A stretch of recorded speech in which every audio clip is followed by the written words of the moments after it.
Hi friends, నేనైతే morning లేచిన దగ్గర నుంచి కూడా ఈ మెసేజ్ నీకు పాస్ చేద్దాం అనుకున్నాను.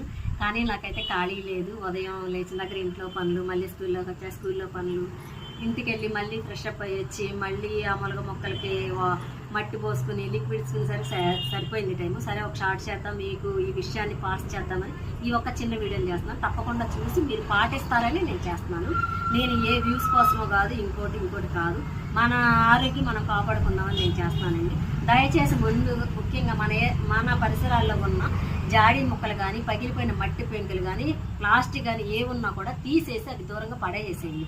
ఎందుకంటే వాటిల్లో ఈ వర్షాలు ఎక్కువగా ఉన్నాయి, మనకి నీరు నిల్వ ఉండి ఆ నిల్వ ఉన్న చోట దోమలు చేరి అవి మళ్ళీ వచ్చి మనకి కుట్టి టైఫాయిడ్లు, మలేరియాలు, విషపు జ్వరాలు వస్తున్నాయి. ఎందుకంటే నా ఫ్యామిలీలోనే చాలామందికి జ్వరాలు వచ్చినాయి.